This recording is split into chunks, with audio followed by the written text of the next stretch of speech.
on the collision course.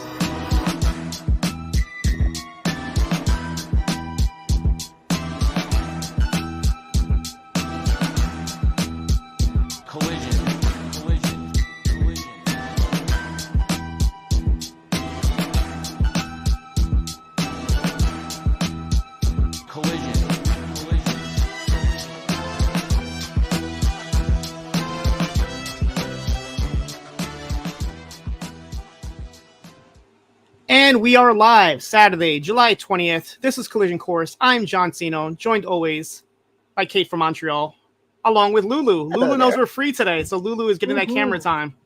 Yep, she wants to speak to her people. So it's right. She has already one of the reasons we're actually a few seconds late going on here. Aside from, was this our very first Collision overrun? I think so. I was trying to think. I'm like, they never really go beyond the 10 o'clock hours. So yeah, it might be the first time. So on top of everything, she just decided to walk all over my keyboard and screw up my notes. So just be prepared for the fact that at some point I'm going to be like a deer in the headlights here. Yes. Yeah, you're lucky. You're cute. But yes, if anybody's joining us, watching us for the first time here on the POST Wrestling YouTube channel, we are free. And the reason for that is because John Pollock will be on the cafe tomorrow morning talking about TNA Slammiversary, which is just wrapping up now. I think it's on its second to last match with the Mustafa Ali Speedball match and then the final main event. So yeah, so we're free here. So welcome everybody if you're the first time hearing us. And make sure you check that out tomorrow with John Pollock, as well as the G1 coverage starts tomorrow with Karen Peterson and Bruce Lord. And you'll be doing some G1 coverage as well. I am. I'm doing a bunch. I'll be on for the first time next weekend. It's actually going to be a sort of a large weekend of Kate content because we'll be on next week doing Collision Course and I guess Battle of the Belts. So we'll be on an hour later than usual next week. And then the following day, I am doing 2 days worth of, we're covering 2 shows worth of G1 action. Me and Karen Peterson. It's the first time Karen and I have done a show together, which is pretty cool. Karen and Kay, I'm definitely looking forward to hearing you two talk about that. I know only one show has happened so far in the G1. The only thing I was able to catch was the Takeshita Yota Tsuji match because I was just interested to see how Takeshita was going to be in New Japan. But that's a match that you checked out as well. Yeah, well, I actually watched the whole thing, but if you're gonna watch one match from this show, it is absolutely Takeshita versus Tsuji. I think that it very much It was very much in line with what I think a lot of people expected and hoped for. Clearly, it's the opening night of the tournament. It's not really a case where you want to have one of the most spectacular matches. And so it kind of struck me as weird, but it's an excellent sort of opener, to make it feel exciting with 2 guys who are still pretty new to New Japan audiences. And I think, one who is certainly among the favorites to win the G1 this year. And I thought that they absolutely lived up to it. They gave Naito and Shingo Takagi a hell of an act to follow because, of course, they were the second from the top on the card. Other than that, not a bad intro to the G1. I think obviously I will save a lot of my comments for that next week, but they're in a kind of an odd position this year where it feels like they have to sort of reset and do something different. And I think that first show set them on the road to doing that. But we are here tonight to talk about the first of many shows from Arlington, Texas at the Esports Stadium. This is their residency up until the end of August. So not only are they doing Collision here, but they're also taping an episode of Rampage. We're going to get Battle of the Belts next week, as well as Death Before Dishonor, and a couple of TV tapings as well. So they're going to be doing a lot of tapings at this arena. And I'll say off the bat, I liked this venue. I like how it looked. I like how it sounded. I like how the crowd, obviously there's only about 1,300 people in there, but the place was packed. The place was full. Definitely a different vibe to it. It gave you an esports vibe, even with the way the microphone was mic'd and the sound came off. It sounded a little bit different than your usual AEW show. And honestly, this is exactly what I was hoping Collision was going to be when it first launched a little over a year ago, looking and feeling different. So honestly, if they decide to just stay here or just at least use the same similar set for the time being or for the future permanently, I'm okay with that. Yeah, what I would say is that it put me in mind of different music venues. Like you go to see the biggest shows and they're in like they're in a big arena or stadium. It's an experience about being in a large space. But if you like, most people who are into music know that a lot of the times the coolest experience come in slightly smaller venues where it feels a little more intimate, where you're closer to the action, where you're going to see something that is offbeat. And that's very much the vibe that I got from this. Like it was like bigger than an NXT or a TNA taping. You could feel that they got more people in there. But I definitely warmed to this. Like it was striking the difference right off the top because of course they have to have a whole different set, which I also kind of like. There was a very cool angle that they were able to get with the camera shooting straight up the ramp that just made that even though the venue was smaller, the setup was smaller. It made that sort of Titantron. I never know what to call it when it's not a WWE thing, but it made that look enormous, and I thought that was quite effective. Thought they made the most of the space, and if this is the way it's going to go, I think these sort of almost these touring residencies is an idea that they might want to pursue. Like do some shows week to week, but look at doing these things from a specific base. I think in particular, I'm looking forward to see how this affects Ring of Honor because I think that could be a lot better. And they're doing Ring of Honor specific tapings, I think, while they're there, so where they're going to bulk shoot a bunch. That is something that at least like I'm interested in seeing how Collision develops there, but I'm really interested in seeing if it shifts how they do Ring of Honor. And like you said, and like Dickie Bird says, the hard cam was pointing at the entrance the entire time. And it's definitely like looked good, especially for like the lumberjack match where you see the lumberjack from all the different angles. It definitely was a perfect view to go with. And you had this really long ramp that they had for going to the ring, and as well as like these screens. And I don't think it was an AEW thing. It seems like they were really like wavy, jagged like screens that were on the top of the ramp that I think is probably just for the esports. It seems like an esports type of aesthetic to have, but I think it works perfectly fine with a wrestling show. I know that C's in the chat said that they need to do something with the sound. There was some times where like there was a little bit of reverb or echo, and I'm curious if anybody was in the arena how the sound came off to the actual crowd itself, because I did notice at times there was a little bit of a reverb and echo. I noticed it even more with the backstage segments. Like it didn't seem like they'd figured out how to mic properly for that venue. Like I found some of the backstage stuff very difficult to follow, in particular the Lance Archer promo that they did. So I think maybe they need to strike a balance there. Sound has always been a bit of an Achilles heel for AEW, but yeah, they get that sorted. I'm very interested to see what they could do with the space. And one other major change that I heard at the top of the show, no more Elton John, no more theme song. They have a no more generic, I guess maybe it's a Mikey Ruckus song, but it doesn't sound like an actual like song. But yeah, just first I've heard of them changing, or maybe the rights are done for Elton John, but it looks like Saturday Night is not all right for fighting anymore. I don't know. I like that song. I mean, it seemed okay. Yeah. It seemed like there was fighting. Yeah, I obviously the Elton John song has like some great impact. It's something that everyone knows. It's something you can easily kind of sing along with when it starts. But I noticed that like not only had that changed, but during the ad breaks, when your feed, like for the feed that doesn't have the ads in, a lot of times they'll just loop music, which has been this, like it's usually like on Rampage, it's the standard hook this from is their Rampage, theme. baby. They've had a specific one that they've used, which was sort of like the background music for Collision. In the at this point, they changed that too, and it was lined up. It was just it was a loop of the music that we heard at the beginning of the show tonight, kind of like the like military marching bands, like quick snare drum feel to the overall thing. But yeah, kind of hard to beat the Elton John song, that one.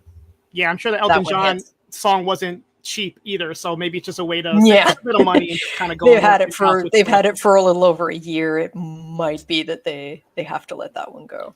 And what other way to start this Arlington experience with Darby Allin versus the Beast Mortos, the former Black Taurus. When this match was announced, I'm like, yeah, this is the perfect way to start this new era of AEW Collision. So right away, the match starts really fast here with Darby leapfrogging Mortos, sending him right to the outside where he hits him with a tope suicida. But Mortos catches Darby and sends him right into the steel steps before tossing him back inside. And then Mortos does this like wild looking pop of Samoan drop where he just like flings Darby into the air before dropping him back. Like only Darby can make this look like devastating and also beautiful at the same time. Mortos then sends Darby crashing into the corner with a cannonball, but he's able to dodge Mortos running into the corner as he spills to the outside where Darby hits him with a coffin drop. Mortos comes right back with a tornado. He should have been in that new Twisters movie with this, the way he had a rotation with this move here. But back inside the ring, they start trading strikes until Allin hits a code red for a 2. And then Tony Schiavone keeps talking about how hard it must be for Mortos to wrestle under a mask. I think he's doing pretty fine here, honestly, with some of the moves that he's pulling off. Doesn't seem to hinder him at all. They both head to the top rope where Mortos hits a crazy press slam before eventually going for the pin, but Darby kicks out. Darby takes control and hits another coffin drop to get the pin and the win at 10 minutes and 39 seconds. Amazing start to this show. Amazing. Couldn't ask for 2 better competitors here, but a great match here to start the Collision. Yeah, just killed it. One thing, actually, when we were talking about the setup, and I just noticed this in my notes, and where was the commentary table? I didn't see the commentary at all, actually. It's funny. No, like, I was thinking the same thing. Like, they weren't on the ramp. They weren't on the ringside. Were they in the back, I guess? I think they were. I think they were in Gorilla, and that felt weird to me. And at some point later, they seemed to kind of acknowledge, like when Tony was talking about being in the ring and talking, that they weren't visible to everyone. Might switch that. That felt weird to me, but small complaint. And yeah, I loved this match. I think it accomplished a number of things. One was that you got to see that, yes, Darby Allin is well and truly back. I think he had sustained some injuries. Nice gnarly scar there, Darby, from the I guess that was from the he said the ladder match with the which was Sting's last match where he ended up going to the hospital. Mm-hmm. And I think the feeling was like it was a little unsure whether he really was fully healed. Yep, he's fully healed.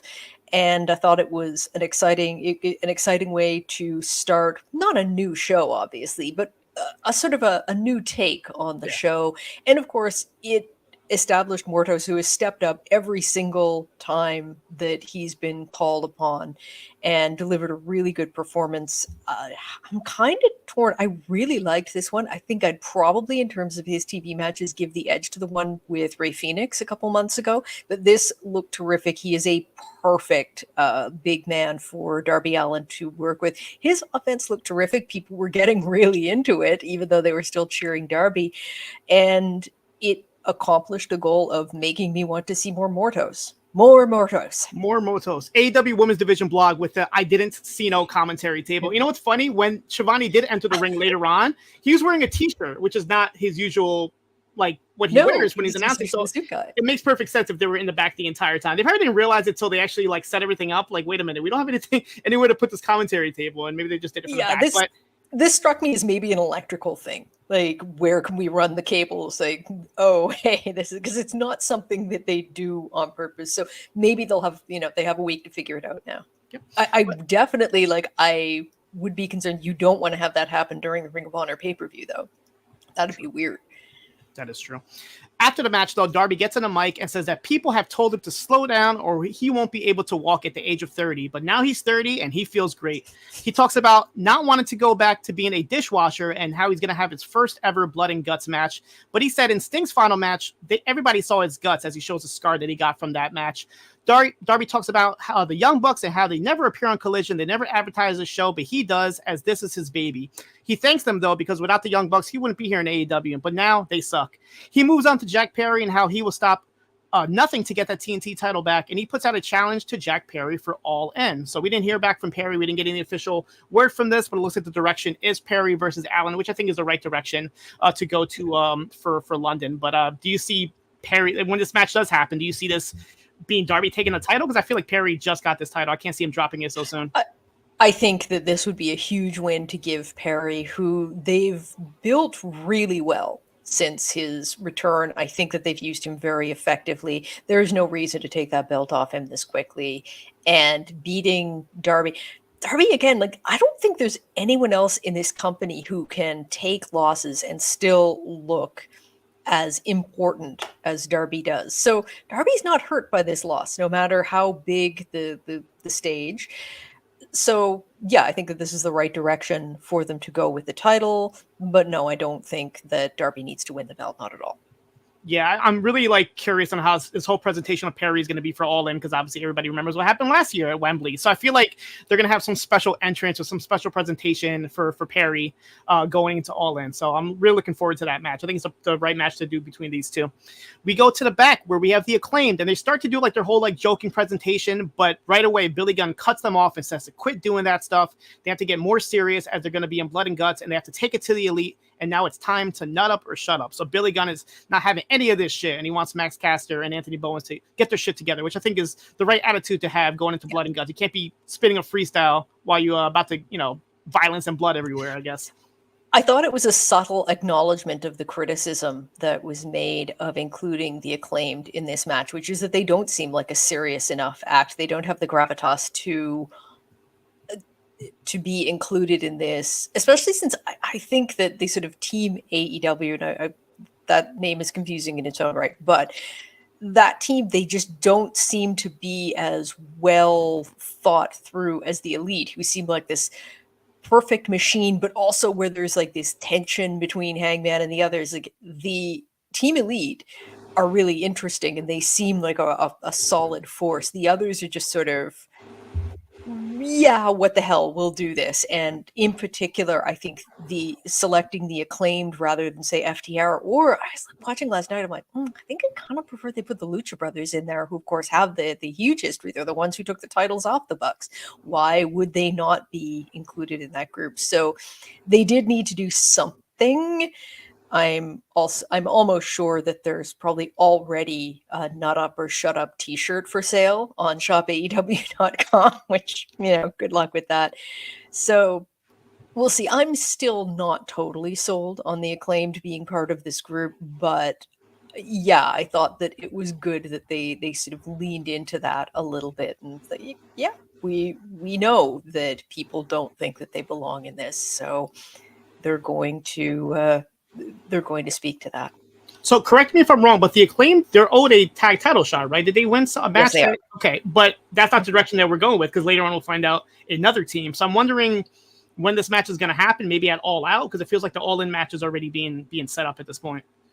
Yeah, I think you almost have a story that you could do there, where the Bucks have defended these titles twice since they won them in like April, I think.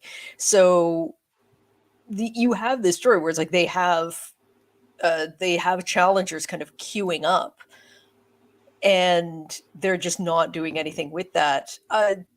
We'll see. I have my own thoughts on what we have set up for All In. There's nothing to say it couldn't be three-way, but yeah. Anyway, we'll get to that later. We go to the next match, but unfortunately, it wasn't much of a match. It was Hikaru Shida versus Skye Blue. As soon as the bell rings, Blue goes after Shida, attacking her in the corner.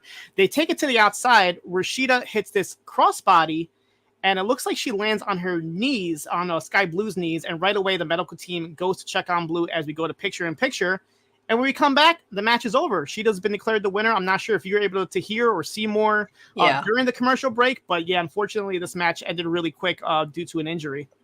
It was too bad, because I thought that first minute where we actually had a match looked good. And it was one where Skye Blue threw out the challenge last week, and they seemed to be sort of indicating that she wanted to progress to the next level. Shida, obviously, one of the top talents in the women's division. So we went in there where it's like, okay, you got two really tough to call women's matches this week. I'm looking forward to it. Neither one of these was going to be a squash, in theory. Now, during the picture-in-picture, very little happened, but what was noticeable immediately was that the camera wasn't showing Skye at all. And that's I noticed that. always, yeah, when I had my picture-in-picture, I was trying to see what was going on, and the camera was literally zoomed out, showing the entire arena. So I knew something was wrong. Yeah. At one point, like, Shida just walked out for part of it. And I think it's a little odd, but I feel like they've sort of been teasing a Shida heel turn for a little bit. And so this worked so perfectly when she walked out. I thought, like, okay, well, wait a minute, is it a work? But then when they weren't showing her, and I checked online, and I saw a couple of people, like one actually saying they were close enough to hear the impact. They were like, no, not good. And apparently Skye, like, she needed assistance to get out of the arena. Tony Khan tweeted afterwards that apparently she has an ankle injury. Very much hope that it's nothing too serious, because she's someone who really, like, she does not deserve to be derailed. She's worked very hard to get where she is.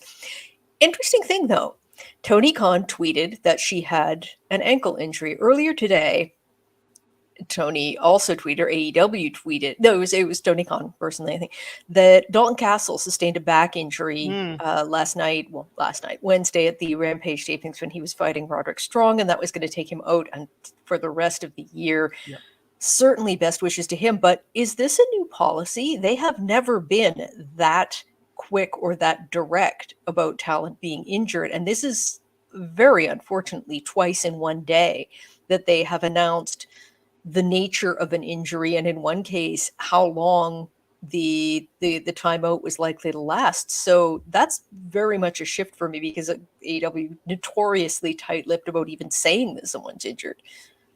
That's absolutely true. Sometimes people just mysteriously disappear and we don't know what happened to them. But yeah, I noticed a Dalton Castle thing also. And obviously we wish him a speedy recovery. I did find it funny though on Rampage last night where they said for Minoru Suzuki's match, it says New Japan couldn't clear him due to an injury, but he's perfectly fine here in AEW. And I'm like, oh, I don't know. Be careful there with Murder Grandpa. Yes. But yes, the last update, like you mentioned, was from Tony Khan around 8:30. He said that the match was stopped due to an ankle injury to Skye Blue. Skye Blue is being evaluated now by doctors. We're all wishing her the very best. So if we hear an update, if anybody hears an update, send us a little chat here and we'll go ahead and read it. But hopefully a speedy recovery from Skye. She was just starting this new look, this new changeover from Skye Blue, and unfortunately, hopefully this injury isn't too bad. Yeah, this has been this has been a bad couple weeks for AEW with injuries, with Rio getting injured last week, and then Dalton Castle, and now Skye Blue. Like, oof, and all just freak. They just things that I've seen them hit, or moves I've seen them take before.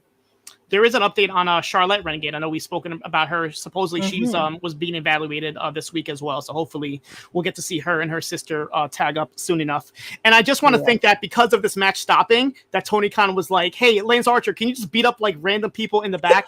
That's exactly what we got. We go to Lance Archer destroying all these random guys in the back and saying that everybody has forgotten just what he could do. And it's time to remind them all as he continues to just kind of toss stuff around at all these guys. I thought we were going to get a match maybe, but not yet. But of course, you can't have a Texas show without A, Dustin Rhodes, and without B, Lance Archer. So we did get a Lance Archer appearance. So hopefully we can see more of him during this Arlington run. They have the opportunity to do a bit of an arc. It was so funny because I could not really make out anything he was saying, but I didn't really need to. He got his point across. Exactly. I understood.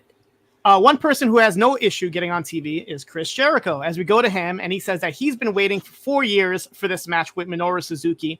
He's been thinking about it and wanted it to happen either in the Tokyo Dome or in Dynamite. And now this Wednesday, it comes true. He said it's a dream, a first-time ever match, but for Suzuki, it is a nightmare. He says it'll be far more violent than blood and guts, and if there's anyone that can match him for experience, it's the learning tree, Chris Jericho. So he can't wait to teach him a few valuable lessons, like not turning him down to be his partner or to interrupt his TV time. So yeah, this match that was set up right before Forbidden Door to confuse us all is actually going to happen this Wednesday on Blood and Guts. So yeah, Suzuki and Jericho.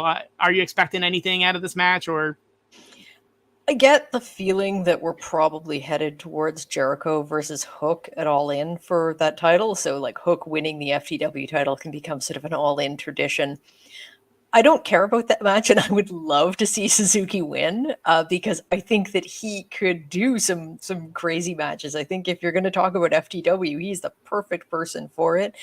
So I know I'm going to get my heart broke on Wednesday, but I really wish that Grandpa could win the title. Yeah, we don't really see Suzuki lose a lot, so I'm curious on how. I'm sure he's going to have some shenanigans or some help from the Bad Apple and the Redwood, but I'm sure Jericho is going to squeeze in a victory over Murder Grandpa here. After the break, we see the premier athletes heading to the ring as Tony Nese talks about. He thought that everything is bigger in Texas was referring to the cars and the houses, but of course, no, it means the people, because the people here are terribly, terribly fat. He says it's not their fault because they haven't had real athletes to look up to, and starts dissing the Texas Rangers for having an under 500 record. Nese then calls Mark Sterling the greatest lawyer in professional wrestling, and he made up a contract for a lucky individual for an opportunity tonight to face him, and out comes Rey Fenix. Tony Nese versus Rey Fenix, and Nigel keeps asking Shivani if he knows that Nese has won the Jesse the Body Ventura Award, which Shivani highly thinks that is not correct. Nese starts the match going after Fenix with kicks, taking him down with a leg lariat for a 2 count. Fenix, this scared me because we just saw an injury with Skye Blue. Yeah. Phoenix tries to like springboard off the ropes here, and he like falls on his ass, and I'm like, oh no, please, like, don't be another injury. Shivani was trying especially with Phoenix, who spent so much time on PL. Exactly. I feel like he always gets injured, unfortunately. Shivani tries his best to cover this up, saying that he thinks that Josh Woods grabbed his foot. Josh Woods did not grab his foot here. No. They start trading chops back and forth to each other before Phoenix sends Nese to the outside, where he tries to dive onto him, but Sterling is able to save Nese. Nese takes him out as Woods and Arya Daivari start attacking Phoenix as we go to picture-in-picture. When we return, they're trading pins before Nese picks Phoenix up for 1 and power bombs him down for a 2 count. Nese sets up for the running knees, but Phoenix stops him with a Hurricane Rana for a 2. He follows with a thrust kick, but Daivari gets on the apron. Phoenix sends Nese right to the outside on him as Phoenix hits a dive onto all the Premier athletes. The crowd is very loud, vocally supporting here for Phoenix. He walks on the ropes, but instead of hitting Nese here, he takes out Sterling, who just happened to get on the apron, so good for him for getting that. Nese takes advantage of this and hits a 450 splash, but Phoenix is able to kick out at 2. Phoenix does his walk in the ropes again. This time he's able to kick Nese, followed by a frog splash to get the pin and the win at 11 minutes and 2 seconds. Nice little fun match here. Obviously, a lot of interference. There's a lot of shenanigans, interferences in a lot of these matches, but this one luckily didn't cause the finish. But yeah, good match here between these two. Yeah, I thought that they did very well, and I suspect that they had to do a couple minutes longer than they were planning just to make obviously there was some time to be made up because of the way that the Shida Skye Blue match got interrupted. So if they had to improv some of this stuff, it was seamless. Kudos to Mark Sterling for eating that kick with his entire face. Holy God, like that connected. I thought Phoenix looked great here, but a huge reaction, which in general, I feel like this is probably something that he already knows. But Anthony Khan, you are in Texas for a month. You heard the reaction to all of the luchadors who came out tonight. This is a great opportunity to do things differently, to just try out new stuff. It's going to be an odd dynamic, one that we're not used to. And I think that putting a spotlight on the cornucopia of luchador talent that you have at your disposal during this residency would be an excellent idea. And we know that you listen, so mark my words, this would be a good thing, and it will get the crowd on side because damn, they were really hot for this. I thought Phoenix, other than that one little rope botch, looked terrific. And that's the thing, when you have people doing these highly ambitious moves, they're going to mess up more often than people who wrestle very safe style. And I will cut them a little slack for that wherever I see them. But other than that, I thought that this match looked terrific. Nese is he is someone you can always rely on to give you a very strong performance. And yeah, shenanigans, but they weren't definitive shenanigans. So I'll let that pass. We got some definitive shenanigans later on in this show, unfortunately. Yeah, with all this interference on the outside, I was expecting Penta to come out, but that's something they could do like an internal like feud just like within the Arlington shows where like next week Penta will come out to help him and then maybe lead to a 6-man and have another luchador come in. But I highly agree with you. Like, this is the time and place to do, bring in as many luchadors as possible. And also, Alex Abrahentes, what exactly do? You're not even helping out. All these guys are attacking Phoenix on the outside. He was just standing there doing nothing. So one little comment here from AEW Women's Division blog. He says, the only thing I can critique about the esports stadium is all the fan seats were floor seats. Could barely see anyone after the first 2 rows. Yeah, I mean, that's going to happen, I feel like, in a small arena like this. But the crowd was definitely into it. So. Yeah. I really hope that they don't have a situation like that one at Dynamite and Rampage a couple of weeks ago with this, like, the giant guy who was standing up and blocking everything. You saw him, he got removed at one point during the Rampage tapings. But in a setting like this where everyone's on the same level, that could be a huge problem. Were you speaking about the guy that was wearing the Powerhouse Hobbs shirt? That was, the large white man with the big black and jacked shirt. Yes, he was definitely trying to get noticed, and believe me, you were noticed by everyone. When we come back from the break, Tony Schiavone in his nice Collision t-shirt is in the ring, and he introduces FTR. Cash Wheeler gets on the mic first and says that Tommy Billington has a bright future ahead of him, and there is no way they will let Don Callis walk all over him. He continues talking about how they've had the best run of their careers, and it's no secret that he has been going through some stuff personally, and this has been a cloud over his head. And every single time he comes to the ring, that was his escape, where he could forget all this other shit. He says that some of this stuff isn't even true, but these people helped him get past all that, and all that matters is wrestling. And every match is going to be like, every match feels like it's his last match, because he honestly didn't know if it would be. They move on to start talking about how it's time for some buck hunting before Dax Harwood takes over, and talks about all the matches and opponents that they've had, including the cherry on top beating the Bucks at Wembley Stadium last year. He says that he had a serious back injury in April, and that left him uncertain if he would ever come back. And in those 6 weeks when he was rehabbing, he was watching every Dynamite, every Collision, every Rampage, hoping that the Bucks would take this division to the promised land, but he was completely let down, and he didn't even see them defend their titles. So he says that starting next week, the FTR will start the road to the Tag Team Championship, and it will end at Wembley Stadium at Allin. He talks about being tough to deal with, but if you give him a little bit of love, he will give everybody back every ounce of tear, sweat, and blood, and they will become your 3-time AEW Tag Team Champions. So yeah, obviously the direction is to go for these tag titles, but like you said, they could definitely include the Acclaim to do a 3-way, which I think would be the right move to do instead of doing the straight-up rematch from last year. Yeah, I think we not only have we seen this several times before, we literally saw it at Wembley last year. So I don't think that there is a lot to be gained just from doing this match over again. Like, we know that these teams are good together, but we also need to make room for some new teams. So yeah, I think maybe do like a ladder match, like a 3-way with the Acclaimed, or throw in another team there. There's lots of ways that you could go, but this needs to be like, this is a big show, and this needs to be something more special than the repeat of what we saw last year and what we've seen at a number of other venues. No disrespect intended to anyone. Was surprised a little bit to see Cash bring up the Troubles. I was going to ask, is that the first time yeah. that they've said it on screen, at least, right? Yeah, it's and it's funny because this happened just about exactly a year ago, because when it was dicey in terms of the charges. Like, people seemed, it was a little bit up in the air whether or not this could interfere with their ability to travel to the UK last year. And as it like, no, just being arrested is not enough to cause travel problems.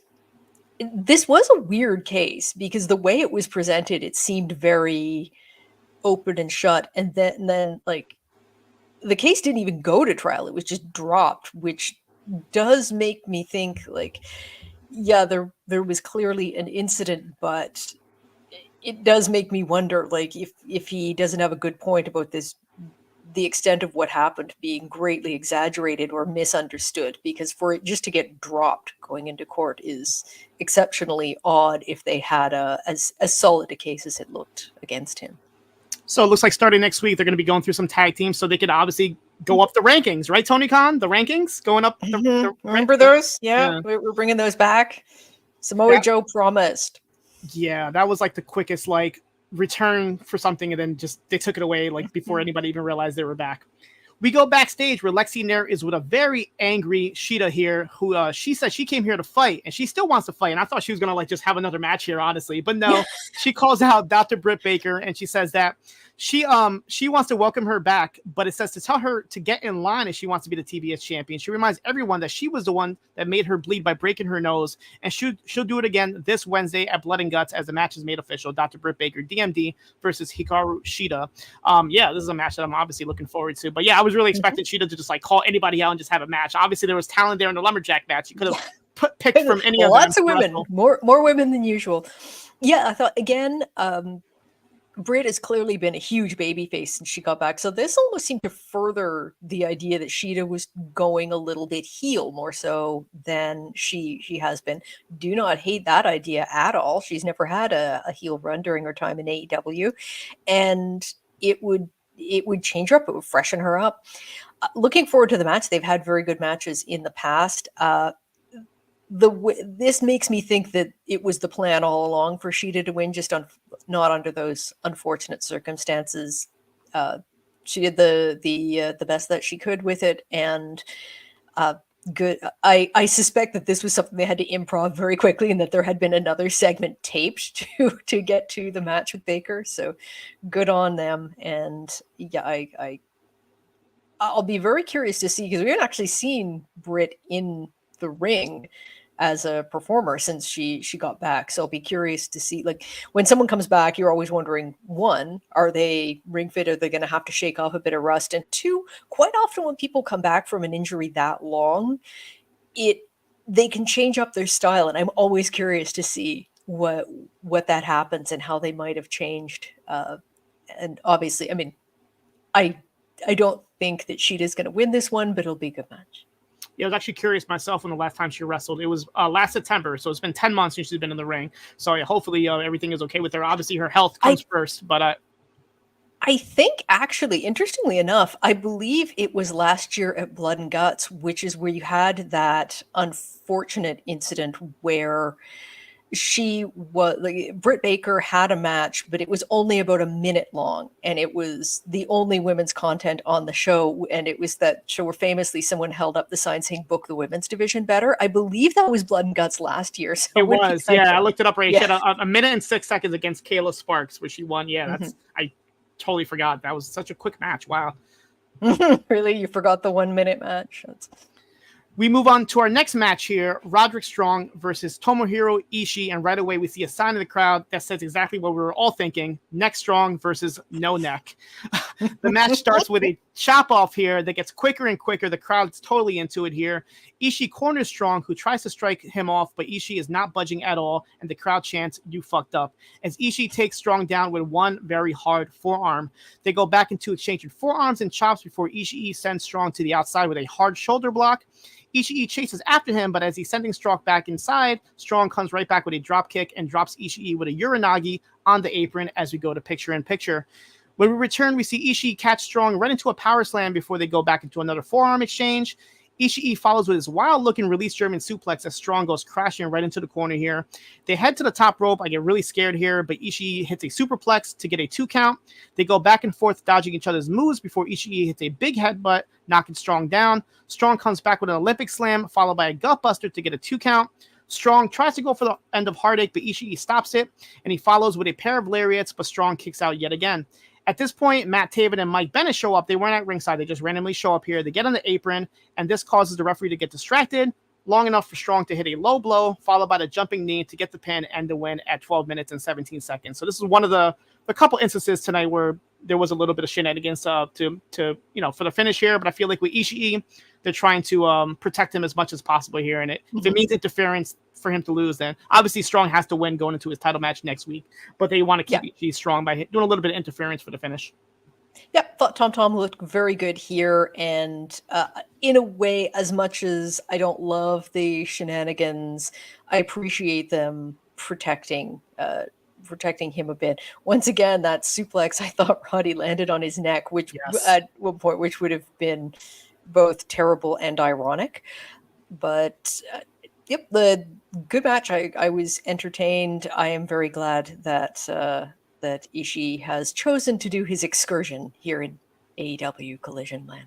Yeah, like him and Suzuki not being in the G1, they just get to have a little bit of vacation here in AEW. But yeah, that top row spot, I thought he was gonna hit him with a brain buster. I'm like, please do not get injured, do not kill somebody here. But yeah, the match was fine. Like, apart from the finish, I think this is obviously the right person went over here. But after the match, the Undisputed Kingdom continued to attack Ishii until Mark Briscoe and Kyle O'Reilly run out to chase them away, as Briscoe and Strong have a World Championship match next week on Death Before Dishonor. So yes, 2 days after Mark Briscoe is going to be in this Blood and Guts match, he's going to have to defend his title against Roderick Strong. They better protect him pretty well. Yeah, like that is. I admire the ambition, but this could go wrong in a hell of a hurry. You are not giving yourself much time to recover. Look, we saw tonight, people can get injured all the time from just about anything, and you're putting them in a match where injury is, I would say, more likely. That said, group matches, it is easier to protect people, so they can play around with things this way. But as an aside, I really do wish that since they've started this conglomeration group, want them to stand together when they come out and just yell conglomerate at one point. Or just something that silly would really suit the vibe of this group, I believe. And it looks like Ishii is an official member as well, because on Rampage he was introduced as part of the conglomeration. So, but I feel like if they do want to take the title off of Briscoe and put it on Strong, it's like the obvious is there. He gets banged up on Blood and Guts enough to lose the title. I could definitely see that happening, honestly. They show highlights of MJF's international title win over Will Ospreay, and they said that we will hear from him on this upcoming Wednesday. What they didn't mention, and I just like randomly saw this online, was that MJF is showing up in CMLL next in 2 weeks, I want to say. I think it's on August 2nd, if I'm not mistaken. I feel like Anthony saw those comments from AAA about how he would not send his top stars and just decided to prove them wrong in the most obvious way possible. Sending MJF down there, like, there are very few. I mean, he's already sent Danielson down there, and now MJF. So. Yep. I think, and Moxley, like, they had a BCC thing. So I would say that, yeah, clearly that partnership goes well, but he will be defending his international title at CMLL. So this could also come off of like some criticism that WWE has been getting lately about like their relationship with TNA, about how they're not kind of sending back their big stars back to TNA. I'm saying this as if Slammiversary is happening right now, and who knows who probably showed up and proved me wrong right here. But I could definitely see Tony Khan saying, this is how we work with our partners. We're going to send like one of our biggest stars ever to your show. So they have they announced who he is wrestling against? I don't think they have, right? For MJF? I don't think they did, which could mean that they haven't, or could also mean that my memory's going either. It's about 50-50.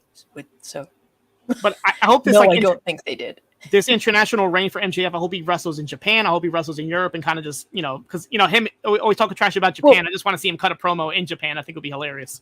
I mean, he's definitely wrestling in Europe because they have Allin coming up. So yeah, but there's a possibility also that he defends that title in Cardiff, I guess the week before.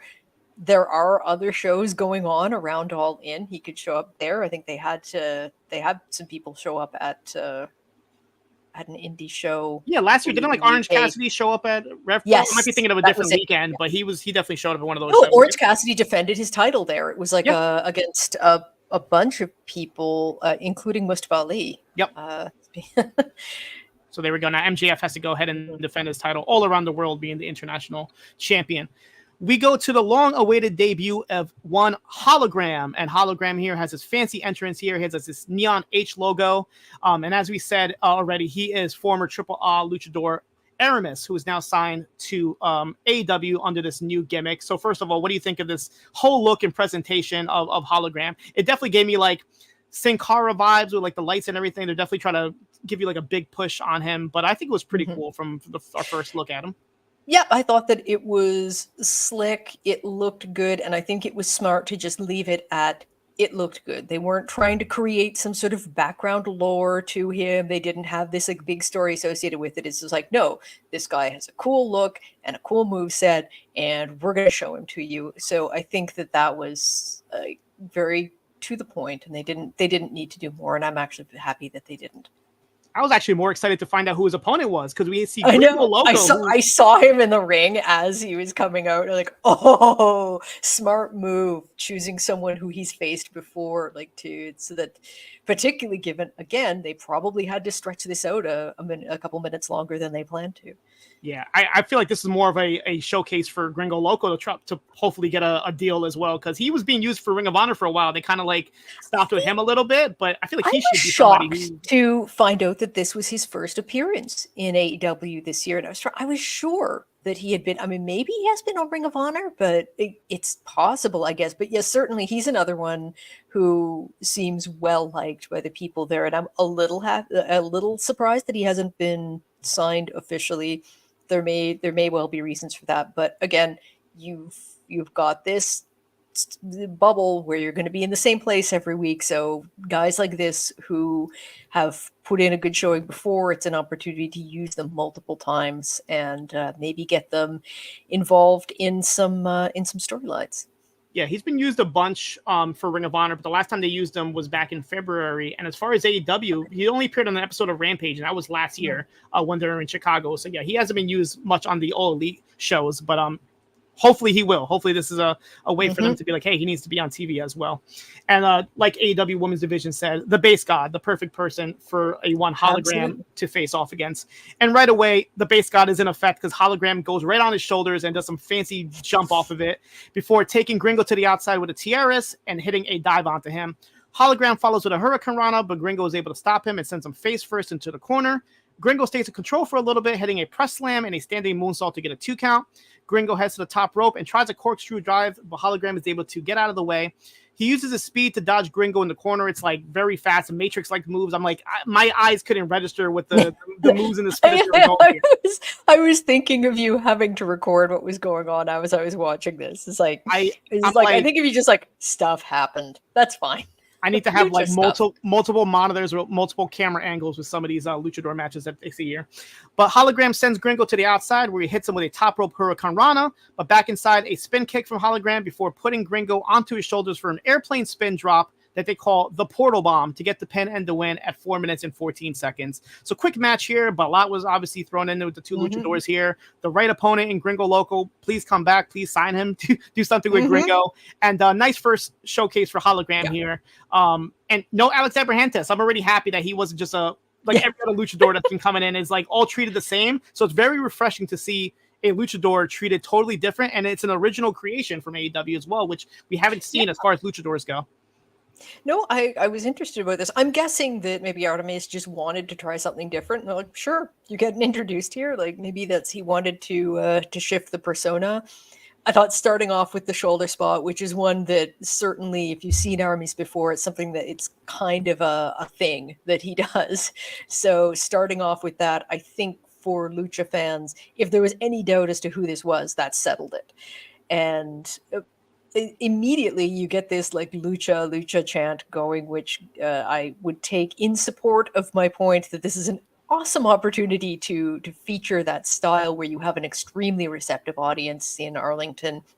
And yeah, this accomplished everything it needed to, did not outstay its welcome. I thought it was clever because there was one point where Hologram, he was about to do a dive, and I'm not sure if this was planned, but I suspect it wasn't. It almost looked like he thought, I do not have my footing quite right. So he flipped back into the ring, did another move, and then did the dive, which just goes to show, if you are not absolutely certain that you're in the right position to do a very tricky move like that, there is no shame of resetting and trying it again a couple of minutes later. And I thought, like, there's a chance that he meant to do it this way, but it looked to me as if maybe he thought about it, not like, no, I can do this better. I can make this look better. They did. It looked fine. It was cool. So, yep, already want to see him more. There's one person that I would love to see a Hologram face, and we only saw him wrestle one time. It was on a random episode of AEW Dark back when they were doing shows at the Universal Studios. A luchador by the name of Infinito. I'm not sure if you're familiar with this Infinito. I am not, but please. For anybody that doesn't know what I'm talking about, Bryan Danielson decided to randomly dress up like a luchador once and wrestle on AEW Dark. This is during the pandemic days, so obviously everything was just being thrown against the wall. But yeah, he did his dream, I guess, of wrestling as a luchador. It was right after he joined, too. Like, I don't think it was, like, he had not been there long before he just showed up. And yeah, unfortunately, Too Fast, Too Fuego have been let go. So the next best luchador to face off against Hologram would be an Infinito. So knowing Bryan Danielson, I could definitely see him like bring this gear back up just to have a random match on Collision against Hologram. So we go to the back. This is the part where I was having issues hearing anything. And the main reason I was having issues is because this entire promo, I kept hearing the cowbell. I'm not sure if it was Dustin like hitting it. Is that where they had the mic? I don't know. Like he wasn't like hitting it. Like the cowbell was just randomly going off, and it was so confusing. Anyway, it was Dustin Rhodes with Kevin Von Erich, along with his sons Marshall and Ross Von Erich. And Kevin talks about how he learned so much from Dustin's dad and Dusty Rhodes, and how there'll never be another one like Dusty. He talks about how his sons could benefit from Dustin's advice, as Dustin says the storm has arrived, and it's one of the greatest legacies of professional wrestling right here. And if they listen to him, they will lead them down a great path. I'm sorry if I missed anything, this cowbell, which is like, was like the more cowbell, Christopher Walken.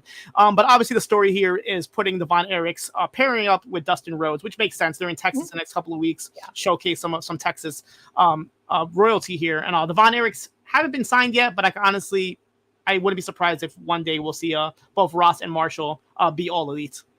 It would not shock me. Clearly, they liked them when they used them before, and again, take advantage of the situation you find yourself in and use talent that's already known and already liked locally. And yeah, I don't like the pairing with Dustin. Team Texas. Yeah, absolutely. After the break, less cowbell. Yes, please. I don't know what was going on here. It's I don't know. I don't want to have cowbell sounds in my sleep tonight. After the break, though, something that I did love to hear, and I always love to hear, is Mark Briscoe in his crazy promos here. He talks about how next week he has a busy week with Death Before Dishonor where he defends against Roderick Strong, and says that they came up with the game together, but he's gotten wiser and tougher since the last time they went at it. He then talks about blood and guts and says that the Elite is exactly the problem of what's going on in the world today, and tells them that he'll be disappointed if they don't bring the fight, and it's time to get violent, as he just screams into the camera. Give Mark Briscoe, Jericho, I know you want TV time, but Mark Briscoe deserves TV time on every show, cutting one of these promos about his word of the day. What was the word of the day on Rampage? I forgot what it was, but it was. I can't remember either. But it was great. Yeah, he is someone like just wind him up and let him go. Just someone you immediately warm to. I did think that it was kind of funny, given that his phrasing often makes what he says a little bit difficult to follow. This was the one promo where the sound was crystal clear for me. So, thank you for that, because it's one that I might have struggled with otherwise. But I think that he's been great. I think that they recognize, they let him talk on Wednesday. They're letting him talk here. They know that they've got a winner on their hands with him. It's going to break my heart if he loses the title next week, although I do think that it's a possibility. But yeah, I found, just as an aside, they seem to be promoting Ring of Honor a lot more than usual tonight. They didn't, the odd thing being they didn't talk about Athena or anything, who's really been the stalwart of Ring of Honor, but they talked about the Briscoe and Roderick Strong match a lot, obviously, because they were both featured on the show, but it was interesting because it's almost like they've avoided mentioning Ring of Honor very much, but they mentioned it last night on Rampage, which was even weirder to me because technically they're counter booking Rampage with Ring of Honor next week. So yeah, it makes me wonder if there's something going on there. Maybe that there's a deal to put Ring of Honor on a streaming service that's part of this, I think, the never-ending deal negotiations, which hopefully will be winding up soon. But yeah, it definitely showed to me that there was a lot of Ring of Honor talk. Yeah, I definitely noticed that as well. And I feel like it could be because of this whole Arlington deal, with the fact that they're doing a lot of shows there. It could be maybe them asking for a little bit more promotion just for ticket sales and obviously to get people to watch it. The one thing that was missing from this Mark Briscoe promo was a conglomeration, because my favorite part whenever he does these promos is to see if he can crack either Orange Cassidy or Kyle O'Reilly. And he almost did it last night, because at the end of Mark Briscoe's promo, he just randomly starts just yelling gibberish, and you see Kyle's face where he's like, I don't know how to react. I don't know what to do here. So no, the true test will be, can he get Ishii to crack? Ooh, I think he can. He even said, I'm going to start calling you Big Tom now. And Tomohiro Ishii just looked at him, stone face from the Stone Pitbull, gave no reaction whatsoever. You know what's funny? Speaking of Ring of Honor and double, obviously next week is going to be busy because they're going to have Death Before Dishonor and Rampage, as well as Collision and Battle of the Belts. But there's one upcoming week, I forgot which week it was, where they're going to be airing Collision and Rampage back to back, because they're both going to be on a Friday or Saturday. I forgot what the case is. Rampage. But the interesting part about that is Collision is going to be in Arlington, while Rampage is being filmed wherever. It's going to be a taped episode of Rampage wherever that Dynamite was. So really? So we're going to get a taped episode of Rampage following or going before a live edition of Collision. So I'm not sure how that's going to work out. Tape them together. I don't. They might switch things around, but from what I was seeing, the schedule was a little weird like that. So it should be interesting how they're going to talk about that. We go to our next match. It is the lumberjack match between Thunder Rosa and Deonna Purazzo. I tried to get everybody's name on the outside. We have Lady Frost, Rachel Ellering, Taya Valkyrie, Marina Shafir, Layla Hirsch, Red Velvet, Abaddon, Robin Renegade, Diamante, Billy Starks, no Athena. So Athena can't even get no Athena, no Aminata. Like, yeah, there was no Queen Aminata. Yeah, you're right. Interesting. Yeah, because I remember at one point I thought I saw her and like, nope, that's not her. I guess it makes sense. They don't want to kind of like cross heads against going into their match. I guess there was also they did have Billy in Velvet. Yeah, that's weird. I wonder what the decision for that was. I know they're trying to play the storyline of Athena faking her injury, so maybe they didn't want her out there on crutches or whatever the case is. But there was also a bunch of like random like enhancement talent that I'm guessing is going to be part of the Ring of Honor tapings. And a lot of these faces I didn't recognize. Yeah, there were 3 for sure who I didn't recognize, and thank you so much. I believe it was Andrew who commented on Twitter that one of them did look exactly like Kylie Rae, because I jumped. Oh my god, so did I. I saw the one in the blue and white gear. Like, I saw like her ponytail, and I'm like, what is Kylie Rae doing there? And when she turned around, I'm like, okay, it's not her. I thought the same exact thing. I'm like, that's an interesting appearance right there. But we go back to the match here. The first pinfall attempt happens right away when Rosa hits a crossbody before Deonna comes right back with a draping DDT off of the ropes. They go back and forth on the outside as Rachel Ellering takes out Deonna while Taya is holding on to Rosa's leg on the other end. They go to the top rope where Deonna suplexes Rosa onto all the lumberjills on the outside as we go to picture-in-picture. When we come back, Rosa is sent to the outside where she fights off the lumberjacks. Back inside, Rosa hits the running dropkick to Deonna into ropes, followed by an airplane spin into a Death Valley driver for a 2 count. Deonna turns a roll-up attempt into a cross arm breaker, but Rosa is able to escape. A bit of back and forth before Deonna is trying to put the armbar on, but Rosa is able to get the ropes again. They go back and forth on the apron with strikes until Rosa hits this crazy-looking spear through the ropes to Deonna, landing on all the lumberjacks on the outside. Crazy visual here. Deserved a replay, and we obviously got it here. We see Taya taking out Ellering with a lariat on the outside, and I'm like, why did she randomly take her out? But we'll find out why, because this causes a total confusion and commotion as everybody starts brawling, and during all this confusion, Taya hands Deonna the metal part of the turnbuckle, which she uses on Rosa to get the pin and the win at 11 minutes and 12 seconds. And Taya and Deonna walk off together, possibly starting some sort of relationship between these two. But yeah, another little bit of a wonky finish, but it's a lumberjack match where there really shouldn't be any rules anyway. But it is an interesting wrinkle here, having Taya being the one to help Deonna get the win. Yeah, like it was very specifically her. And as you said, they paired them up afterwards. So it made me think that there is going to be a face-off in the near future of Taya and Deonna versus Rosa and we shall see. And like Rosa, I feel like she's not someone who has friends that strangely enough, the last time she had someone to pair up with her, it was Deonna, and you see where that went.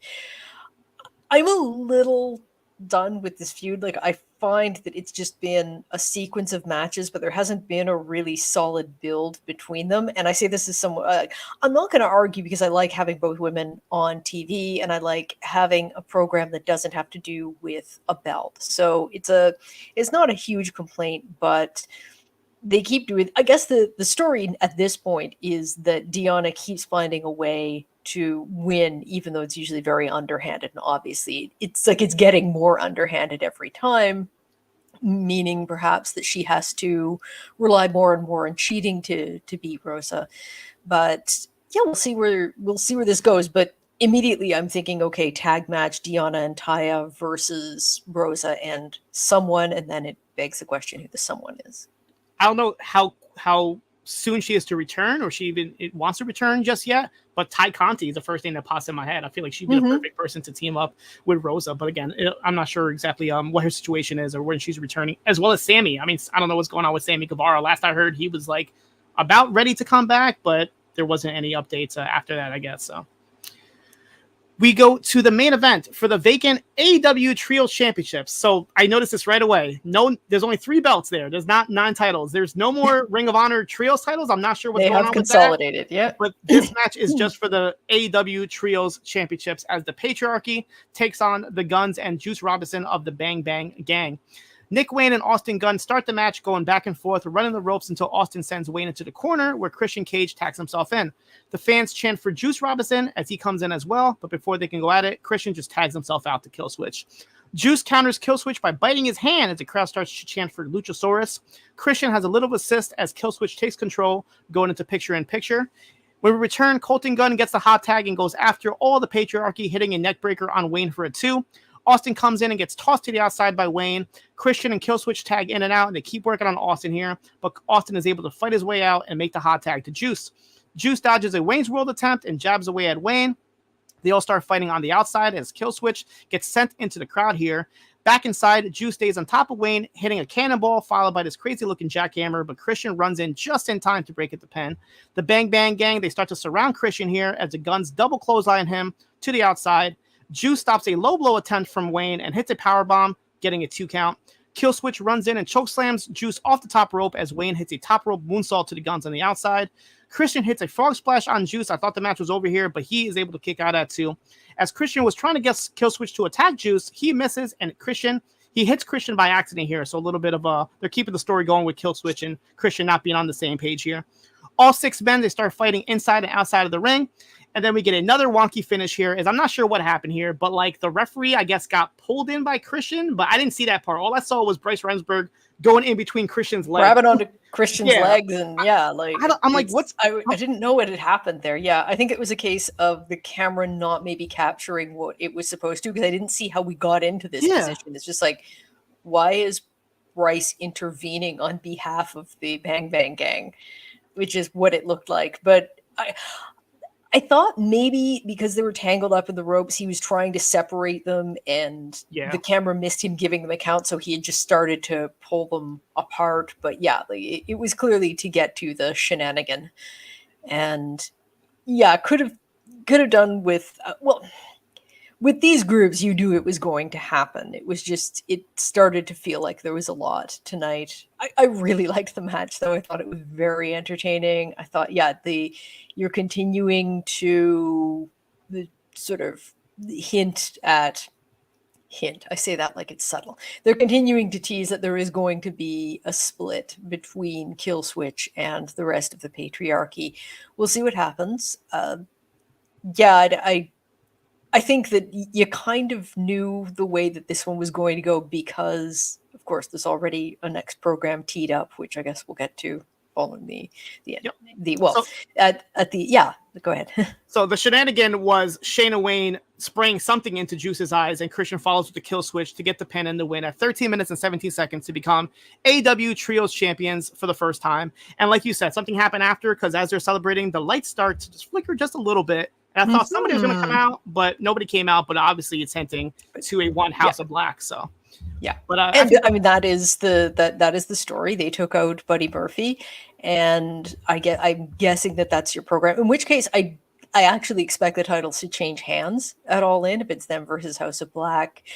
And I think that might be where you get the split with Killswitch. Like maybe something happens and he walks out and leaves them. Like, I don't think that this needs to be a long reign, but clearly it's the destination here is to get to the Patriarchy versus House of Black and then reset. You can have the Bang Bang Gang still participate in the Trios division by, say, having a Trios division where different trios fight, and it's not entirely about the belts.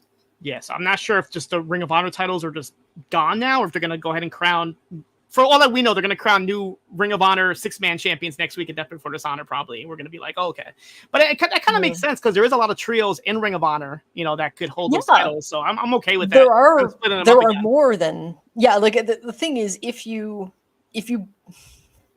a lot of statements about Ring of Honor would start with, if you book Ring of Honor properly, they actually have pretty strong trios and tag divisions that they can work with. And so now that you have this little rest period where you can bring in people every week and it's the same space and it's a less frenetic than having everything on the road, it's a good opportunity to evaluate what you're doing with this show, because they have this, they've run on this very strong pay-per-views, very occasional good matches on week-to-week TV, but nothing huge. They have been riding the back of this Athena title run forever.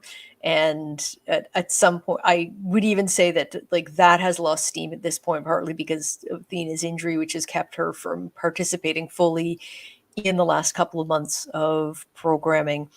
It is time to rethink what you do in there, Anthony, and it's time to hand this off to someone who can run it as their own thing, so that it's too much for one guy to be doing. You have 3 television shows worth of programming and a very deep roster. Let someone else play. Let them handle Ring of Honor. Let's see what someone else can do. And really quick, while we're on Ring of Honor, so far the lineup for Death Before Dishonor next Friday is Mark Briscoe defending the world title against Roderick Strong, Athena defending the women's world title against Queen Aminata, Billy Starks defending the world women's television title against Red Velvet, and just signed today a Texas death match between Diamante and Layla Hirsch, and they just had a great match on this past episode of Ring of Honor, having a lights out match. I definitely recommend everybody to check that out. So when they announce a rematch is happening next week, I was totally for it. I think it's the right match to redo. Yeah, 3 women's matches on the pay-per-view. Look, Ring of Honor, as I said, has been their lifeblood, has been their women's division. You actually saw pretty much, it was the Ring of Honor women's division that was standing as the lumberjacks. Yep. I'm sure they'll throw a couple on. It's probably being taped right now that they're adding a few things. The funny thing to me is that what's become very exciting the last couple of shows is the 0 hour for Ring of Honor, because they always do something crazy. They always do something completely unexpected and inconsequential, but really fun. And so there's part of me that's thinking, I just want to see what's going to be on the pre-show for Death Before Dishonor. Probably, I would say, although I'm sure the wrestling will be very good, this is probably the least excited I've been for Ring of Honor pay-per-view, because in a while, just because of how the Athena program has flagged. And I do hope that we do know that she's sort of ready to go back in the ring. She had a match with Masha Slamovich a couple of weeks ago and whacked her in the head with the boot to get the win. So yeah, I'll be curious to see what happens. I'll be very curious to see how the crowd reacts, because this is in Athena's backyard. Yep. And although she has been very much playing the heel, even now people have reacted better to her against Aminata, who's very much the babyface. So yeah, I'll be curious to see what happens with the reactions from the audience next week. And I can see a couple either returns or surprises. Obviously, we're going to get the debut of MXM, the Mansoor and Mason Madden. So I can see them possibly challenging for the tag titles. And I mentioned this to you off the air, but I could definitely see like this is the time to bring in a Camille. She's obviously been like waiting forever, and I could see her being brought in as either some sort of muscle to help Athena, or maybe even to face off against Athena after the match. I could see them having some sort of a face off. Who do you think faces Atlantis? Ooh, okay. Yeah. So they did tease the Kyle Fletcher rematch, right? The rematch. So I don't think that's been announced, so that's a possibility. But yeah, this is going to be. I kind of hope they don't just hand the belt back to Fletcher, because it would just be too easy. But I'm curious, like this will be sort of his pay-per-view debut. He's had one title defense on sort of Ring of Honor. It's not even TV, like you're saying TV, on weekly Ring of Honor. But yeah, I want to see what they do with him, and I do hope that they let him continue to hold the belt. Although I can also see like there's an argument to put it back on Fletcher. But as far as the debut episode of Collision in this new esports stadium, I enjoyed it. I enjoyed the whole look, the whole presentation of it. Obviously, fixed a couple of the sound issues here or there, but I like how the crowd looked. I like how the crowd was filmed. The lighting, everything I think was perfectly fine with this. I want to know where the commentary team was. Maybe we'll find that out. It's gonna be like this running mystery for the next 6 weeks or so. Where is the commentary team? And maybe we'll find out. But yeah, I'm okay with it. I mean, the matches aside with some of the wonky finishes, but the actual presentation I think was really good, and it's refreshing. Like I said, exactly what I wanted from Collision when it first launched. Exactly. And I think that again it goes to marketing yourself. If I am in Arlington and I have the opportunity to go to more than one show, did this make me feel like I'm going to get to see some cool stuff if I go to a show? Yep, it did. And I thought that it was a good way to feature a lot of lucha talent, have a new debut, a couple like FTR was not an expected appearance. And so, yeah, I think that it was a nice blend of new stuff and old stuff. And I'm curious to see where it goes from here. Yeah, and if anybody listening to this is actually at the show and listen to this after the fact, please call in or leave feedback next week. I just want to know how this whole live experience is being in this smaller but more intimate arena. But that's what we thought of the show. We're going to start going to your feedback and your callers, and we're going to start with the first call of the day, a regular here on Collision Course. Hansi. What's up, Hansi? What's going on? I was just watching TNA in the background, man. Yeah, I just saw the main event finished up. No spoilers. I'm not going to spoil anything, but the show is over. So I did see the finish for that. Well, I will say the Quebecers did reunite. No, I'm joking. No. When somebody came to help out PCO, I thought they were gonna have Jacques Rougeau show up, but it was just Rhino, basically. You know what I mean? But I thought that would have been crazy if PCO. And I did again. Are we not talking about it or no? I mean, we didn't watch the show, so there's not much that we can really say about it. It was kind of in the background, but I can't really go into details. But if anything you want to bring up, sure. I think if anyone, feel free to talk about it. If anyone does want to watch the show and has not watched it yet, please brace yourself for spoilers from now on. But Hansi, go right ahead.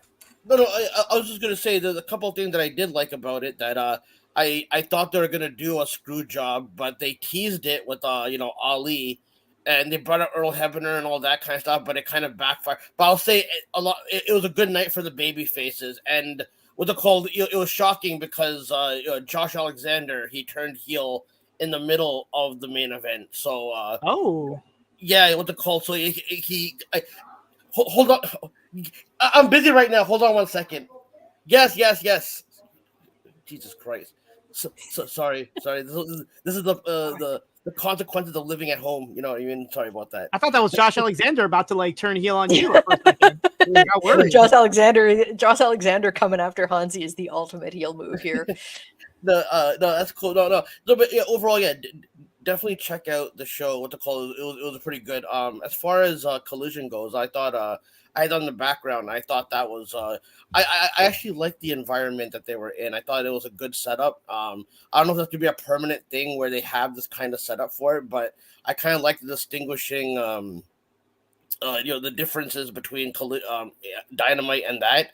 So if that's like the beginning of them kind of like having a different feel for it, I didn't mind it. I guess what they called I missed the Shida and Skye match, so I didn't. Very easy to miss. It literally was like a minute. It was quick.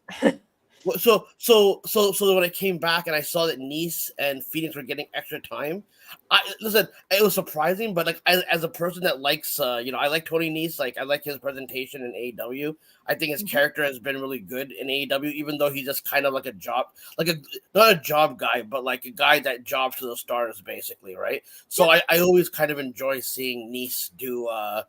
I always enjoyed seeing Nese get some time, whatever. But I thought like that was a good match, and I really thought that maybe they should have saved given it more time for the trios match for next week or something like that.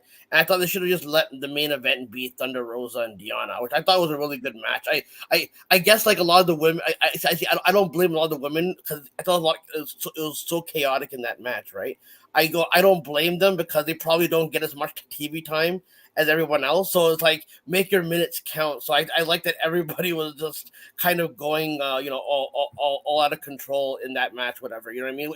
I'm not saying it was like the greatest lumberjack match ever or anything like that, but I've been enjoying the feud. I just don't know where. Like it always feels like in this company, if you don't have a title with the women, then like sometimes like you don't really have much feud going on sometimes. So I don't know where Deonna and Taya will go from this. You know what I mean? Where like, you know, because they'll go feud to feud, but I don't know what will be elevated. Because right now it just seems like the TBS title is going to be on Mercedes for a while, and the women's championship is going to be in a whole other thing with Tony and Mariah. So I don't know where you elevate, Deonna to basically, but I'm glad that she's picking up wins. I think, she just, after, maybe Allin or something like that, she should be someone that gets way more focused because I seen her TNA run. I know she's capable of being a main event person. You know what I mean? So I hope she actually gets more elevated, but I've been enjoying the feud. Go ahead.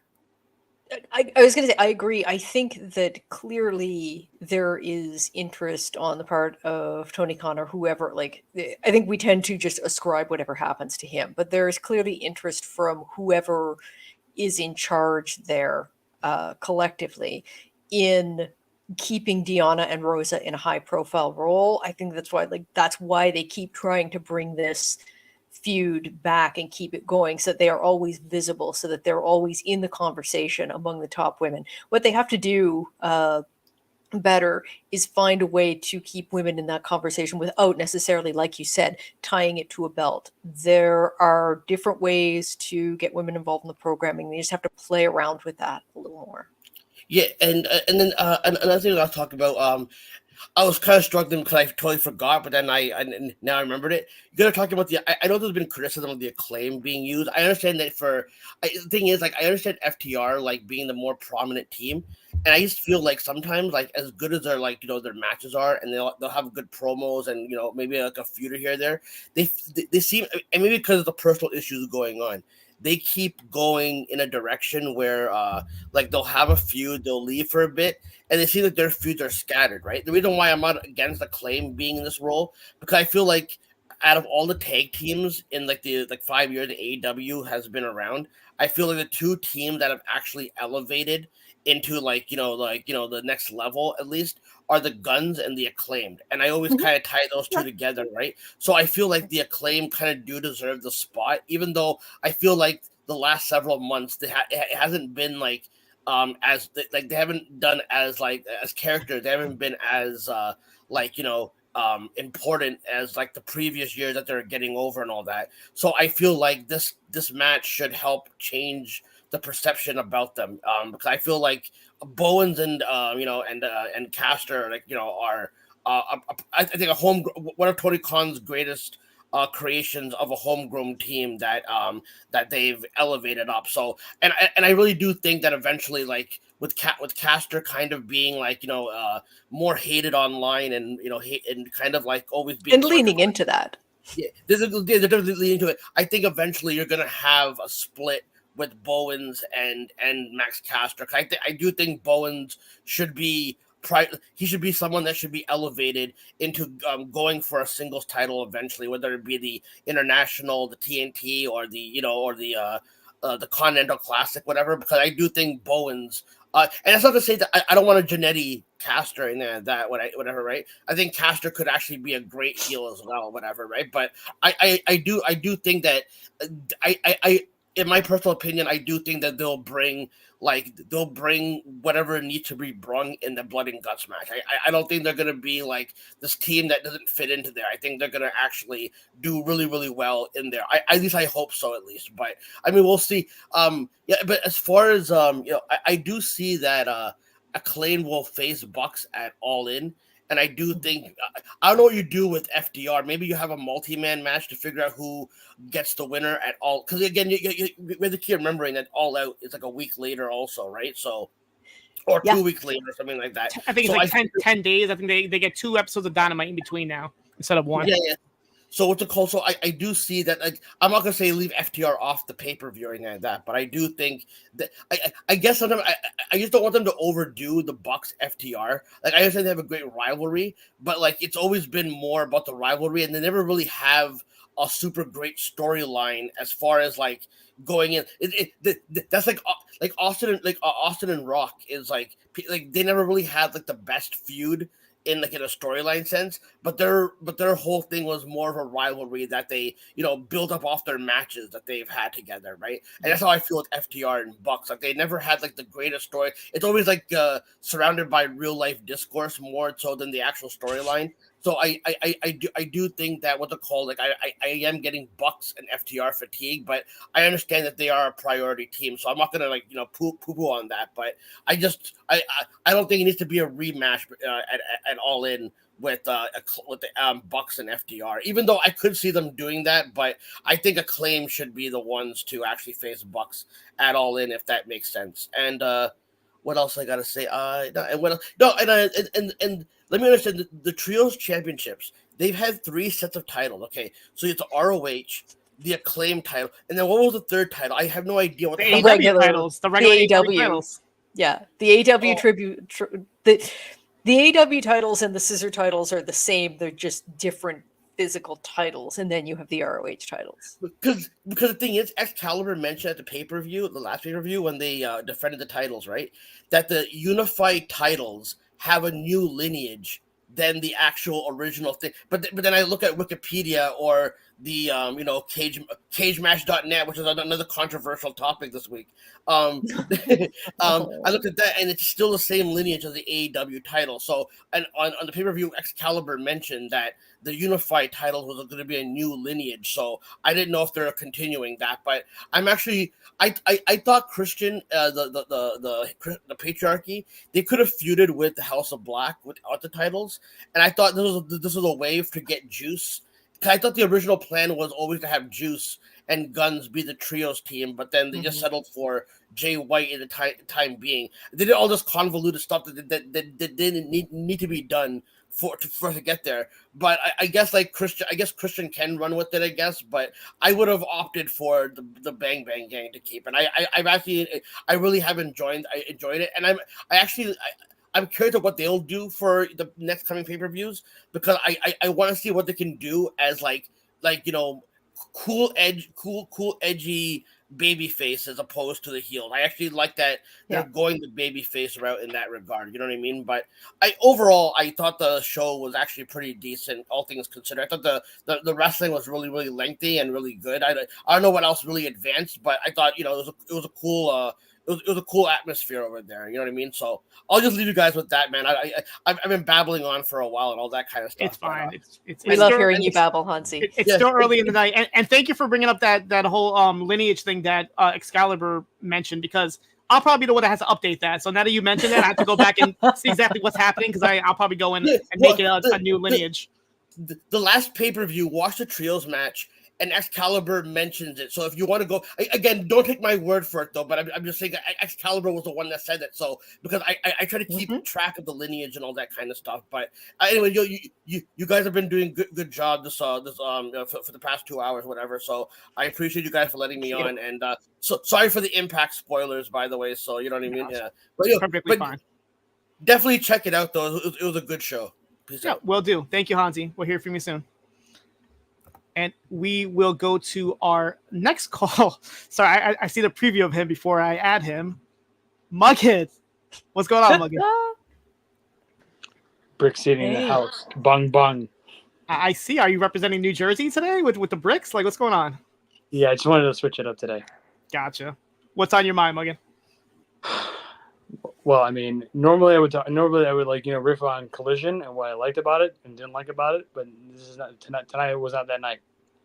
You didn't watch it at all?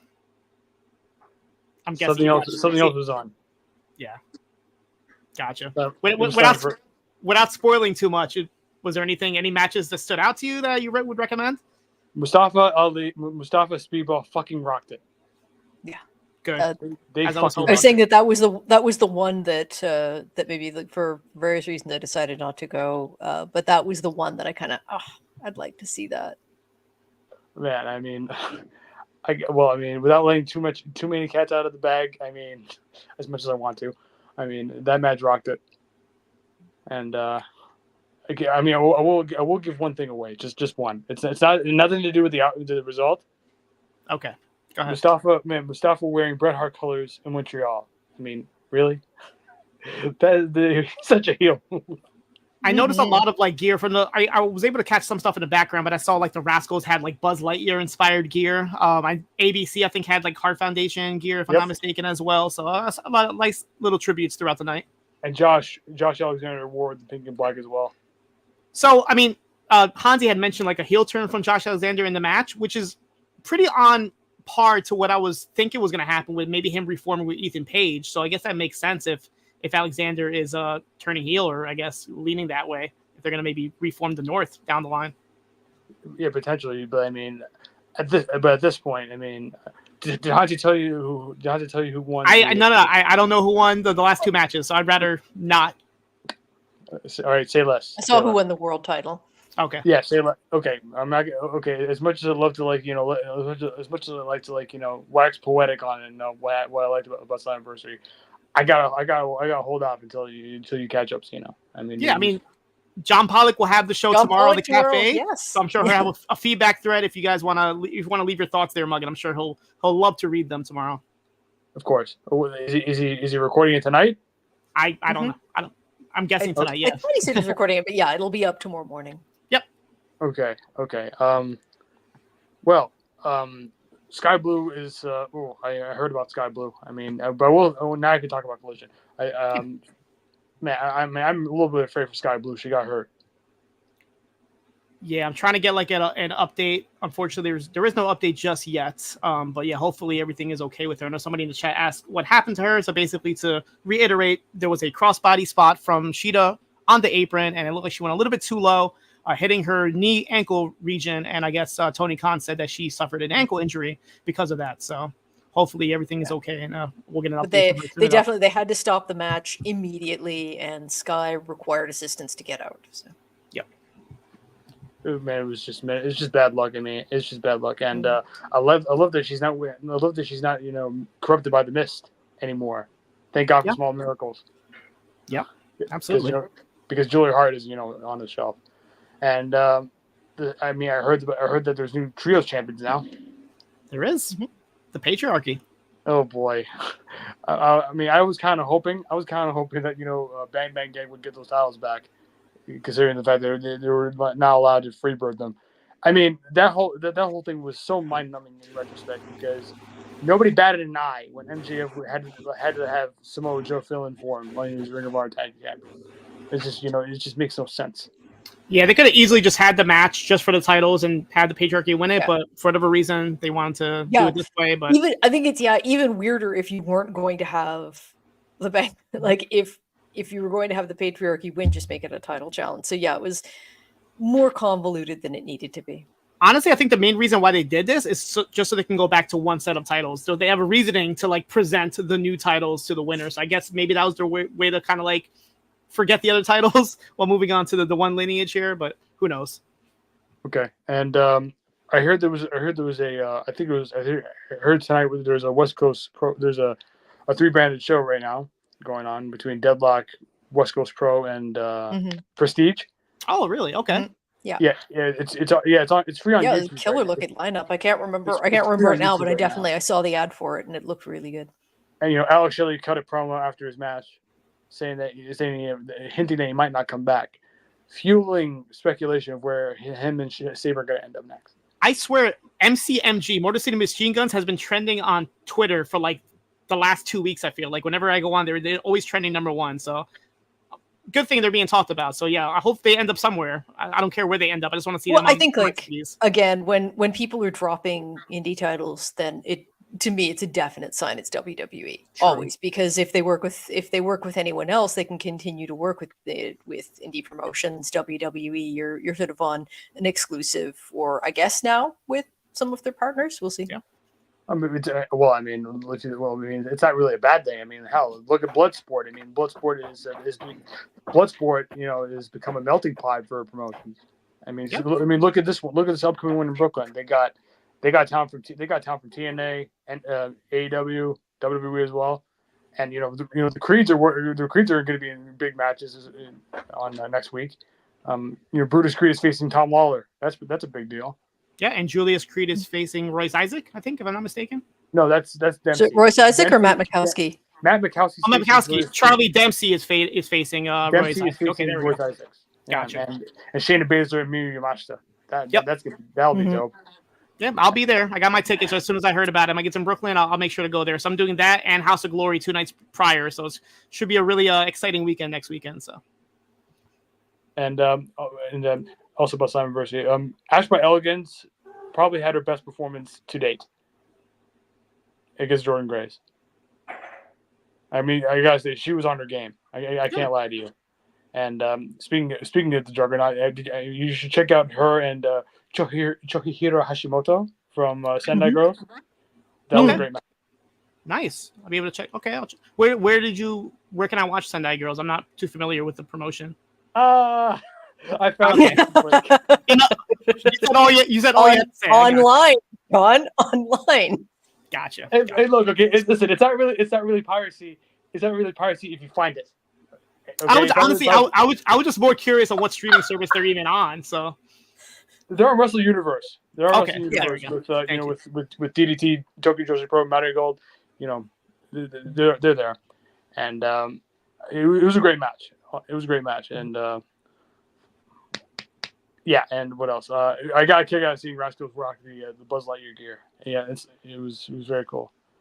Yeah, Slammiversary was Slammiversary was a very good. Slammiversary was a good show, and Montreal was especially hot for the last two matches. I was going to ask you, was a crowd, because the little that I saw, the crowd was really amped up. They kept it up the entire show. That's good to hear. Okay. Especially during like the last couple matches, especially during the last two title matches, nice. They were especially hot. They were especially hot for Speedball Mustafa. Yeah, I was going to say, whenever you put a local in front of a Montreal crowd, it's like instant fire. The only time I think I have ever heard Eddie Kingston get booed was here when they put him just in a quick match against Evil Uno. Ooh. Like that, no, Montreal crowds are insane in terms of loyalty. Like you're always going to get a hometown pop for someone, but here it's extreme. You brought up Evil Uno. We're talking about injuries and ending matches early on Ring of Honor. He was facing off against Shibata, and I don't know what happened, but the match just like ended kind of prematurely as well. Hopefully he's okay. I'm not sure what happened with Evil Uno, but that was a weird ending to that match. Yeah. It was abrupt for sure. Oh yes, of course. What was I going to say? Yeah. They're going to be taping. They're going to be taping the next couple of tapings in Montreal. And it's kind of strange because like they taped a bunch of stuff in Philadelphia because typically they would film 4 episodes for 2 days, and one of those tapings happened, and they already had like a list of matches that happened in Philadelphia because I think maybe they're going to be like I think they're going to air them like as like a vault. I think they're going to put them in the vault or something. Yeah, sometimes they show like kind of like airings like out of tapings out of airings or whatever the case is. So I'm sure they'll find a workaround for that. It's tricky because, of course, when you have the pay-per-view, if you've got shows airing afterwards, you have to hide the pay-per-view results. Yeah, true. It might be tricky. You're right. Yeah, that makes sense because they don't want to give away what happens at the pay-per-view. Exactly. Because, what else? Yeah. Hey, no problem. Okay. I'm getting my train of thought back. Okay. Have you checked out Gambino's new album? Siino? Whose new album? Gambino. No, I have not. So it's a movie that he's doing, but he did like an album for the movie. Is that correct? I see a new movie that he has coming out, and the album is called the same title as the movie. So I'm pretty sure. I could be wrong about that, but I was watching Hot Ones. I was watching his episode of Hot Ones. It's a new album. I'm gonna check that out soon. Gotcha. I checked out Common and Pete Rock finally. I listened to that. That was a really, really good album, really soulful. I enjoyed that one a lot. Noted. I'm gonna add that to my poll once I check out Post first album. Yeah, and I did see that West Side Gun was the theme song for Slammiversary tonight, so good for him to get some TV time with his song. Yeah. Poor guy's been on every single wrestling show trying to get involved somehow one way or another, so it's a good thing that TNA used his theme song at least. Griselda's influence is spreading, and there's this one album I want to check out from Poe. She's known for the song "Angry Johnny." I'm sure Kate, you know who that song is. Yeah, and it's a P-O. P-O-E. P-O-E. Okay, different. Yeah, and what's crazy is that Jay Dilla contributed to that album. Oh wow, it's nuts! I had to look it up. It was he had a credit on the song called "Fingertips," and then I had to look up the original. I had to look up the original beat on YouTube, and the drums in his original version were excellent. Awesome. Well, me and B will be recording a new episode of What Up Though, probably next week. So if you want to leave some feedback from some more music recommendations, we'll definitely discuss that. Yeah. And same thing with Hansi. Hansi was asking for my thoughts on the Boys finale. We'll make sure to talk about that as well. I've seen a lot of movies the last couple of weeks, and I'm trying so hard to avoid Deadpool and Wolverine spoilers because I'm sure they're out there, and I'm just like unsubscribing to different YouTube channels and whatnot because they're just putting everything up, and I'm just like, just stop. I don't want to hear anything about this movie anymore. Hey, well, you're not gonna get anything from me because I am someone in the weeds. I am someone in the weeds somewhat because I'm not looking for spoilers myself, but I subscribe to a Patreon that like drops like exclusive film and TV stuff. And film and TV news, and I try my best to keep quiet because I don't want to get banned. Gotcha. I'll make sure to block you if you say anything, Morgan. Don't worry. Hey, listen, okay. I know how to keep my mouth shut. Okay, believe me, man. All right, thank you. Thank you. All right, Muggin, take Thank care. you. Hear from you soon. And we go to the forum where we do have a piece of feedback from Andrew from Capra, and as always, who says, so I did like how Collision looked tonight in a new venue, even with a smaller crowd. They were still pretty hyped up. The show was good. I was looking forward to the Sky Blue Hikaru Shida match. As much as Lady Frost is a fine talent, I know she will lose every time she's out there. So I liked how they had a match where you didn't know the outcome automatically. Hopefully Skye isn't hurt too badly. I also liked how they tried to establish some of the lumberjacks and give them face time. Except, of course, Kylie Ray's doppelganger. You never got to see her face. I'm hoping the crew we had on today is a crew going forward. Lastly, I understand scripted promos can be helpful for some, but I loved hearing Kevin Von Erich talk like he wasn't even on television. He wasn't trying to block properly or face the camera. He was just a dad talking about his kids and of old times. I kind of want him to have a retirement match, as I think he deserves one last big night dedicated to him. Dustin Rhodes and Kevin Von Erich are just dads being dudes. Yeah, I did notice that as well. It was just like him not even cutting the promo, just him just talking and just happened to have a camera filming him. So Well, it was covered because it's like you sometimes lose the perspective that this is artificial. But yeah, I liked the way they did it because he seemed to just be talking off the hip. So whoever was operating the camera pivoted so that it was just like they kind of closed in on him a bit. So it's like a little more intimate. So they're just giving this impression of a guy sharing his honest thoughts. And if they're going to do something like a Von Erich's tribute of some kind, like this is the time to do it. This is the place to do it where they are now. I'm not opposed to that at all. Absolutely. So yeah, that's what we thought of our show. We'll be again here next week. Next week, like Kate said in the beginning, it's going to be a later start than usual, as we'll be covering Collision plus Battle of the Belts. So we'll be on around 11ish whenever that show ends. And reminder for anybody that wants to hear about TNA Slammiversary, John Pollock will have a show on the Post Wrestling Cafe tomorrow morning, as well as the first of our many G1 shows with Bruce Lord and Karen Peterson being up to bat first, talking about nights 1 and nights 2 of G1. And you'll start your coverage for G1 next weekend as well? I'm on a bunch of times. The first one will be next Sunday. I will be hosting with Karen Peterson. We'll be again talking about 2 nights worth of shows. More on that.